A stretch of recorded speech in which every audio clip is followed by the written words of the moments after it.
Well, hello again. This is Pastor Dan Smith from the Flame of Truth. And I'm glad you're beginning to find our program. I bump into people everywhere where they're saying, we've seen you on Flame of Truth on LLBN. So thank you for finding us today. The people in churches where I've pastored and all my friends know that I hate snakes. I grew up over in Thailand and there were snakes all the time. This summer we had a cobra where we were building this school building. So I've collected some awful snake stories. I think the one that I have hated the most was one I read, years and years and years ago. I think it was in Reader's Digest or something. A group of people were on an expedition, I think somewhere, maybe South America. When into the day, several hours into the day, one particular person hadn't showed up at work yet. And finally they went to see, and here he was still sleeping in his sleeping bag, but he wasn't asleep. And they could see this bulge on the under the sleeping bag. And by eye signals and whatever, they finally figured out that during the night a snake had crawled in and nestled on his stomach. And he hadn't moved, he hadn't slept, he hadn't moved all night, scared to death that that snake would somehow do something. Well, they didn't know what to do. He certainly didn't want them to do some quick reaction where that snake would react and bite him. So finally they got the idea of taking the little tarp he had over his sleeping bag and removed it, and the sun beat down, and gradually that snake, as a reptile, got so hot the snake slithered out past his shoulder, and they shot it and they killed it. Can you imagine a snake crawling into your sleeping bag? Well, we've had many snakes in our house, around our house, on our property. Just, I hate the look of them. I hate dealing with them. I hate being the one to have to go out and kill them. I hate snakes. I read one time about a group of people who were on a boat going down the Amazon. And the cook, his custom was to take a match and light, and he would turn on the post of the boat and just strike the match and start his stove. But one time he struck and it wouldn't go, it wouldn't go. Finally figured out a huge anaconda snake had rolled itself around that post, and that's why he couldn't strike the match. Or the Indiana Jones, I forget which movie, I saw a part of it one time when he's running through the jungle and there's a boat out there on the water, a plane, and he jumps onto that boat and he gets in and says, go, go, go, and they fly off while the arrows are shooting at him. And finally he feels, okay, I'm safe. And a huge boa constrictor is in the plane with him. And he goes, great, there's a snake in here. We taught our boys for years, keep the door closed. We don't want a snake in here. Nobody wants a snake in their house, in their life with them anywhere. The other one I heard one time about a guy who, he bought a house and evidently the basement was filled with snakes. And one by one they killed the snakes. But they couldn't find one, but they could hear it. They could hear it rattling away behind the wall. One time he got a friend of his, and they got one of those industrial lights, and he got up in front. Another friend went in behind him holding the light. And so he was going in there to have something to kill that snake. The guy behind had the light when the light got too far and pulled out of the extension cord, out of the socket. And here they are, a snake is rattling in front of him, can't go out, his friend's behind him, he can't move, and the snake is there, and it's dark. Snakes. People don't like the beasts in the Bible. And no one likes when the evangelist uses all the beasts with the advertising and tries to scare people to come to God. But they're in the Bible. Why does God use beasts and dragons and snakes? Because he wants people to understand. We're in a war. We're in a great controversy, and he says Satan is like a snake, it is a dragon. And he uses beasts to understand the evil that is all around us. Nobody lets a snake into their life, but you have a snake in your life. It's around you right now. It's under your feet right now. It's in your car, it's in your bedroom, it's in your school, your work. The snake is everywhere. The Bible says that we have this enemy that is all around us. We would never think of allowing a snake into our house. We've had two get into our house now. We tell the boys, close the door. We don't want a snake in the house. But we let this snake into the house. John Eldridge talks about, he says, we're in a war. We're in a war everywhere. All these movies that they make, these great mythic, epic war scenes. My family was all together. My wife's family were all with us this weekend, and late at night they wanted to watch The Lord of the Rings. So I put up a big sheet and we watched it on a big screen. And here are all these wars between the band, the Fellowship of the Ring, and the Orcs or the Uruk-hai or these other terrible, massive armies. And it's good against evil all the time. We don't always realize it. It's around all the time. The Matrix, all these other movies that have this good and evil. How do you feel when you're attacked? There's an enemy that's after you, after your family, after your relationships, doing whatever it can to somehow pull you away from God and to pull you over to His side. How do you handle it when the war is on? We're going to look at two battles in the Old Testament, in the book of Isaiah. We're going through Isaiah right now. The war is often about your family. Where is Satan going to get you the most? I think about my family. I come from a minister's family, several generations. My parents are wonderful. My father is gone now as a pastor.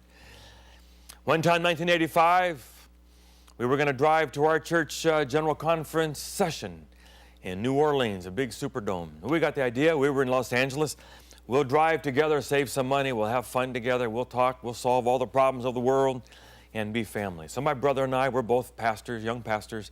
My parents in the front of a car pulling a little pop-up trailer. By the time we got to Palm Springs, I'd already realized this was a bad idea. My father was sitting in the front seat with just shorts on, and so the air conditioning, he would get cold and he would turn the air conditioning off. We'd be in the back not getting any air. Who turned the air off? We're sweltering. Well, I was cold. It was a constant bickering over the temperature, or where to stop, or where to eat, or what to do, or what route we should take. Constant difficulty. And we're pastors, Christians, godly. I have wonderful parents. But we're under attack. There's an enemy. There's a snake after us. We finally got down, I think, to Galveston, Texas one Saturday, Sabbath afternoon.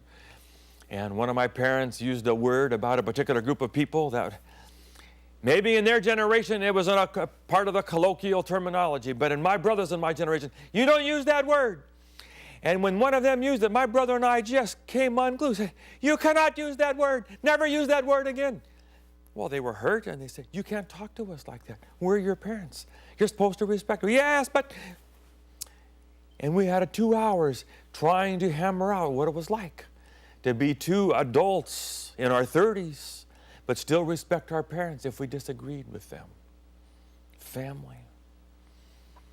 My wife and I had 2 little boys who are now, 17 and 16. When they were little, one was a new baby, a few months old. We were in Toronto. I had to go to some church headquarters meetings. We're staying in a big high-rise hotel, just having a tough time. Little boy crying, my wife struggling to take care of the boys while I was in meetings.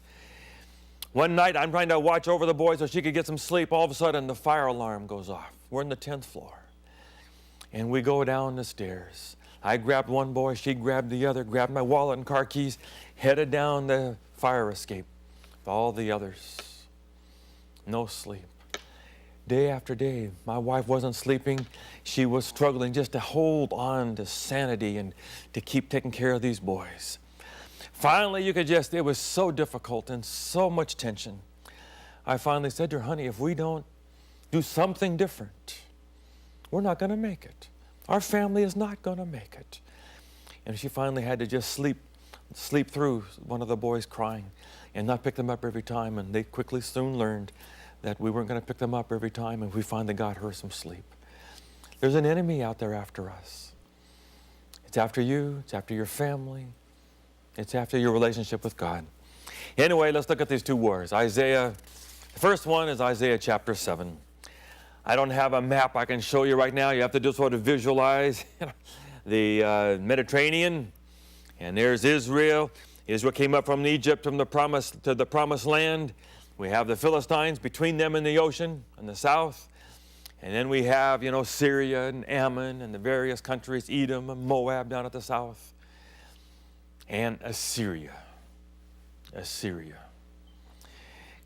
We had the United Kingdom, and then we had the divided kingdom. And Israel, the 10 tribes, and Judah. And Assyria is coming after the 10 tribes and eventually destroy them, and we have the 10 lost tribes of Israel. Well, Israel didn't know what to do. Israel and Assyria went together against Assyria. But they didn't think it was enough, and so they wrote a letter to Judah and said, come up and fight with us against Assyria. Well, they had their own battles, and Judah said, I'm not going to come. So Israel decided, the 10 tribes decided, they were going to come after Judah, and they were going to win a victory and force Judah to come fight with them against Assyria. And so they come. Isaiah chapter 7, verse 1. And it says, when Ahaz, son of Jotham, the son of Uzziah, was king of Judah, King Rezin of Aram and Pekah, son of Remaliah, king of Israel, marched up to fight against Jerusalem. These are brothers against brothers. These are God's chosen people, Israel, fighting against each other. But they cannot overpower it.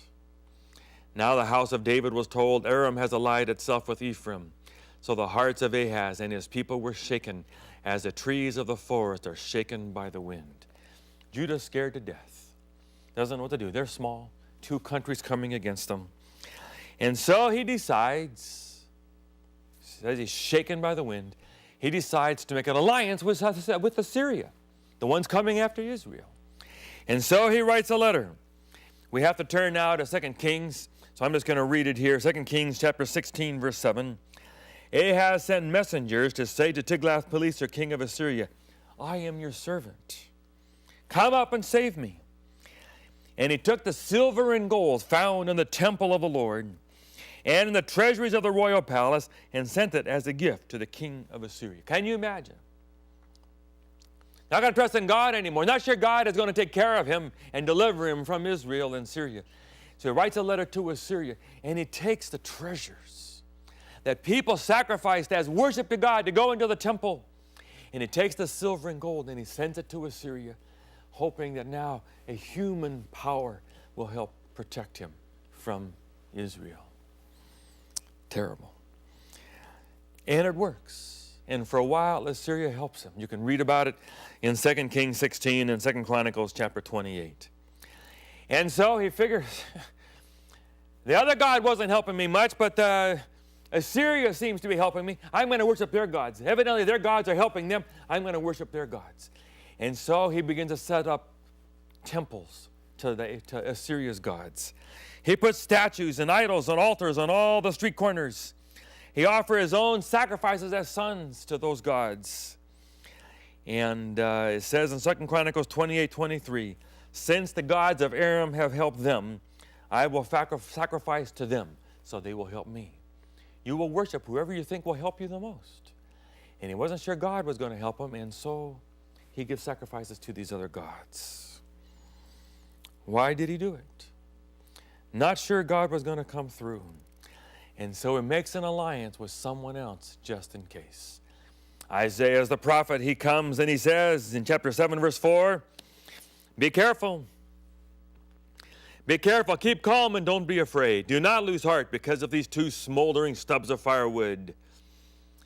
Aram, Ephraim, and Remaliah's sons have plotted your ruin, saying, let us invade Judah, let us tear it apart, and divide it among ourselves, and make the son of Tabeel king over it.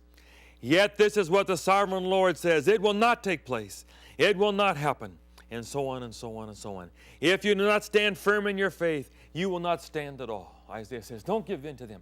Don't make alliances with other powers. God will come through for you. What alliance are you making today? Who are you creating altars to? Who do you rely on when things are tough, when you feel attacked, when things aren't working out well? What alliances are you making in your life? Might be, what books are you reading? Who are you trusting? You read that book, not just God books and divine books with wisdom. So, I'm not sure that will fully help me. Let me go read some of the others. Not all wrong.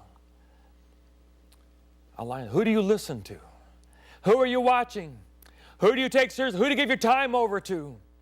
Who are you investing your money with? What alliances? Who are your friends? Who do you start businesses with? What alliances are you making? If you're not sure God will come through, what other alliances are you making? We do them because we're afraid. I had a young man for a while in my last church. Can't tell you many details, but just to say, he came to the decision that he didn't think God was going to help him. He had a couple things that he was just begging God to relieve him and to give him some relief from this problem. And it didn't seem to be happening. So he finally says he went to the other side. And he got a little petrogram, laid it down on the floor, and he prayed to Satan. And he said, if you will help me and give me the power that I want, I will give you a quarter of my life, is what he told me. I didn't give it all. He said, Pastor, I gave a quarter only. Pretty soon, he was under the control, wearing black all the time, petrograms all over his arms, and living a life that was very, very negative consequences in his life and to his family. But he didn't think God was going to help, so he made an alliance with the other side. You and I would never think of sitting down and praying to Satan, but in all kinds of subtle ways, we are making alliances with other powers, but not with God himself. What alliances are you making today? What alliances? Where else have you gone in order to get power and support? Be careful. Be careful. Every alliance that you make is a sign that you're afraid and you're really not sure you can trust God of the universe to come through for you. Well, let's go down to the second war. It says many years later now. It's again Assyria. This is in the time of Hezekiah, down in Isaiah chapter 36 and 37. So these two battles, and we'll see what the common links are. Now the 10 tribes are gone. There's just this little tribe of Judah left. Assyria's coming again, Sennacherib. And he sends his generals to all the children of Israel from Judah and calls them to surrender. So we have in Isaiah chapter 36, starting with verse 4. Tell Hezekiah, this is what the great king, the king of Assyria, says. On what are you basing this confidence of yours? You say you have strategy and military strength, but you speak only empty words. On whom are you depending that you rebel against me? Look now, you are depending on Egypt, that splintered reed of a staff, which pierces a man's hand and wounds him if he leans on it. Such is Pharaoh, king of Egypt, to all who depend on him. And if you say to me, we are depending on the Lord our God, isn't he the one whose high places and altars Hezekiah removed, saying to Judah and Jerusalem, you must worship before this altar? Who are you relying on? The Jews finally got so frustrated, they said to the generals, speak to us in Aramaic. So the people on the walls can't understand. They were afraid that all these people on the walls would hear these challenges and lose their faith in God. No, they shouted only louder. And then it goes to verse 15. Do not let Hezekiah persuade you to trust in the Lord when he says, the Lord will surely deliver us. This city will not be given into the hand of the king of Assyria. Do not listen to Hezekiah. This is what the king of Assyria says. Make peace with me and come out to me. Then every one of you will eat from his own vine and fig tree and drink water from his own cistern, until I come and take you to a land like your own, a land of grain and new wine, a land of bread and vineyards. Do not let Hezekiah mislead you when he says, the Lord will deliver us. Has the God of any nation ever delivered his land from the hand of the king of Assyria? Where are the gods of Hamath and Arpad? Where are the gods? Who of all the gods of these countries has been able to save his land from me? How then can the Lord deliver Jerusalem from my hand? Great, great, great challenge. Who are you going to rely on? Who are you relying on? I had to get on an airplane in a country down in Africa here a little while ago. And after some of the stories people told me, I was scared to get on the plane. They said, if you have a choice, don't get on, go on this plane instead. I love the people, but I was scared to rely on that plane. Who do you rely on? Where are you investing your money? I have a friend came to me the other day and said, Dan, you know, I've been investing money for some other people. I've been making 15 or 20%. It was tempting to take what little money I have and give it to him. How did I know? Could I trust him? Who are you relying on? When I was a young pastor, there was a member of our particular denomination, the Seventh-day Adventist, who was building post offices all over the country. And he would ask people to invest in him, and he would give back 15%, many times more than what you could get any other way. Friends of mine did it, lost all their money. It was the Ponzi pyramid scheme where they were paying out old funds with new money. And that's how they were giving all these returns. Finally, they ran out. Who do you rely on? Who do you rely on? Where do you send your kids? You send your kids to Christian schools, to Pathfinder, to Sabbath school? Do you have worship every day? Or are you trusting video games and television and their friends down the street? Yes, you can go to public schools and be in the real world, absolutely, and be a person of God. But who are you relying on? Or are you taking a chance? And they said, you can't rely on God. He will not come through. He hasn't delivered anyone else from us. You can't rely on that God. Rely on our gods. Rely on us. Isaiah sends a message. Isaiah 37, verse 6. This is what the Lord says. Do not be afraid of what you have heard, those words of which the underlings of the kings of Assyria have blasphemed me. And then it says, do not let the God you depend on deceive you when he says Jerusalem will be handed over to the king. They go on, message after message. The king of Assyria hears about this message from Isaiah. He says, don't listen to him. Those gods will never deliver you from my hand. No one else has been delivered. Why would you be delivered? And so the challenge is there. Can you, when you feel attacked, look around and really trust in God? Or is it tempting to rely on something else, to make an alliance? I can remember sitting in a living room when we were going to cast out the demons from somebody. And when I heard that pastor call out the demons, I grabbed the couch.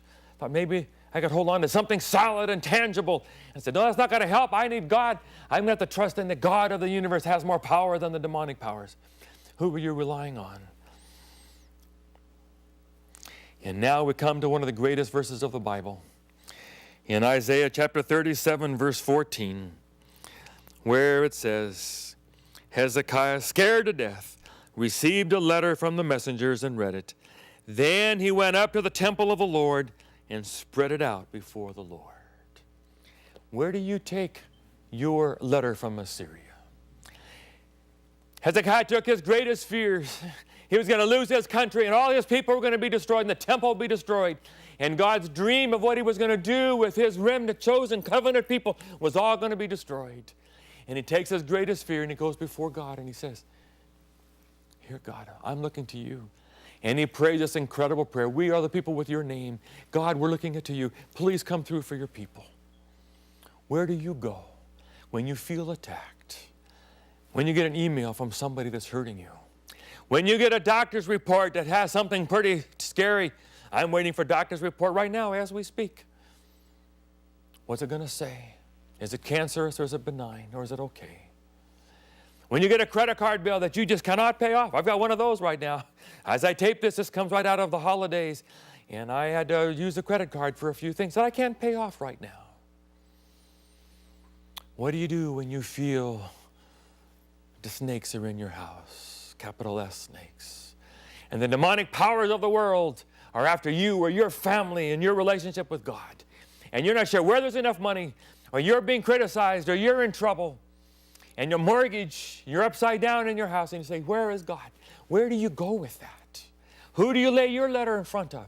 Or are you taking it to God and laying it in front of the temple and say, God, this is yours. This is on you, God. I can't carry this. Where are you going with your letter? Then it says in chapter 37, verse 36, then the angel of the Lord went before them. The angel of the Lord went out and put to death 185,000 men in the Assyrian camp. When the people got up the next morning, there were all the dead bodies. So Sennacherib, king of Assyria, broke camp and withdrew. And he returned to Nineveh and stayed there, and there his sons killed him. The mighty powers were destroyed, and little Judah ended up being triumphant. Does this mean that God is always going to kill all the people that are bothering you? No, it doesn't mean that. These 185,000 stand for Satan and the demonic spirits. And when you feel like the demonic spirits are after you in your family, in your relationship with God, or your finances, or your health, take that letter to God and say, God, these are my greatest fears. I'm surrounded by these powers. What are you going to do? And watch God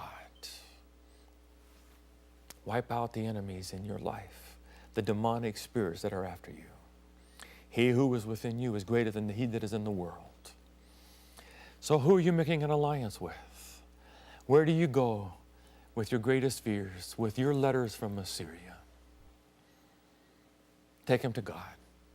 Read Isaiah 36 and 37 again and watch and see what God will do. Take your letters to the temple of God and say, God, this one's on you. Just thought of this little illustration.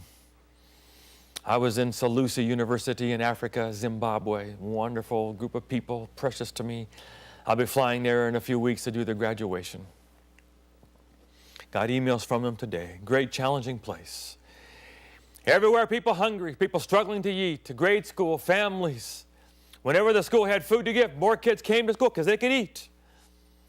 And so a group of us on our campus there at La Sierra got an idea. What could we do to help them grow their own food? So we got the idea, if we could get them packets of seed, then they could make their own gardens and take care of themselves. So I got the idea we would go to our high school where my sons are going, La Sierra Academy. Got the idea of having a little contest. Freshmen, sophomore, junior, seniors, whichever class got the most, they would get an award and points in their system. If they could bring seeds of garden, seeds for vegetables, fruit, some flowers. I thought if we got one per student, maybe 300 packs, that'd be great. They had the contest. I bought some for my boys to take. And then the word came. They were counting them. Took them hours to count. 300, 600, 1,000, 2,000. Finally, it was 9,000 packets of seeds. Our little faith would just say, okay, we took this little small problem. We went before God, and God did the miracle. Give it to God today and watch and see what he will do.